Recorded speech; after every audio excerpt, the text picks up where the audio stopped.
মহম্মদ শামিক আকৌ এবাৰ ভাৰতীয় দলৰ জাৰ্চিত দেখিবলৈ পোৱা যাব নেকি? এই কথাটো এতিয়া বহু ভাৰতীয় ক্ৰিকেট অনুৰাগীৰ মনত প্ৰশ্নবোধক চিন হৈ পৰিছে। এসময়ত শামি আছিল ভাৰতীয় দলৰ অন্যতম ভৰসাযোগ্য বলাৰ। বিশেষকৈ বিশ্বকাপত তেওঁৰ বলিঙে বহুতো বেটছমেনক সমস্যাত পেলাইছিল।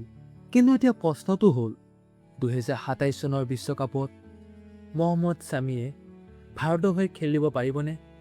নে তেওঁ বিশ্বকাপৰ কাহিনী ইয়াতেই শেষ হৈছে?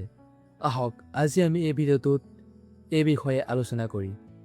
তেন্তে দেৰি নকৰি ভিডিঅ'টো আৰম্ভ কৰোঁ।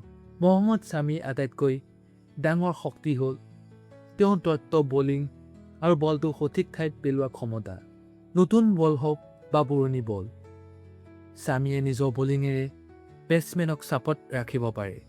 বিশেষকৈ বিশ্বকাপত শামিৰ প্ৰদৰ্শন সদায় মন কৰিবলগীয়া।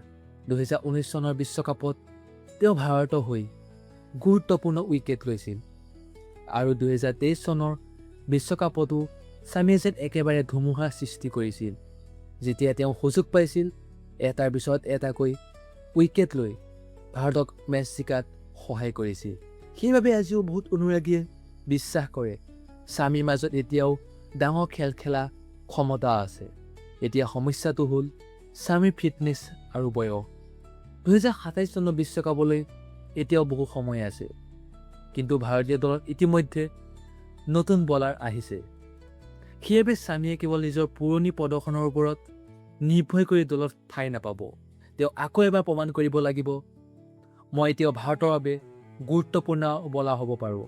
তাৰ বাবে নিয়মীয়াকৈ খেলিব লাগিব, নিজৰ ফিটনেছ ঠিক ৰাখিব লাগিব আৰু যেতিয়া সুযোগ পাব উইকেট লৈ নিজৰ সামৰ্থ্য দেখুৱাব লাগিব।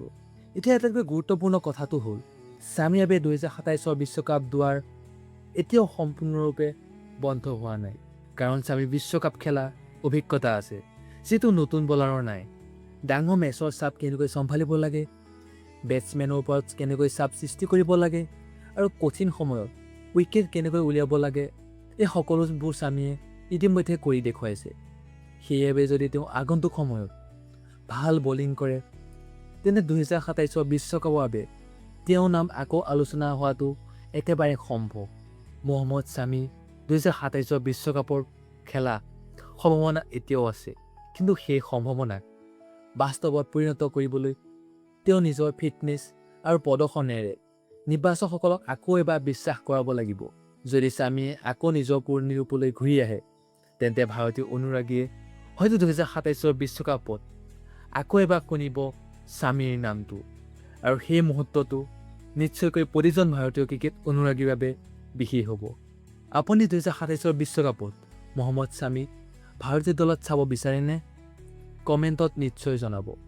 ভিডিঅ'টো ভাল লাগিলে লাইক কৰিব আৰু চেনেলটো ছাবস্ক্ৰাইব কৰিব। ধন্যবাদ। জয় আই অসম।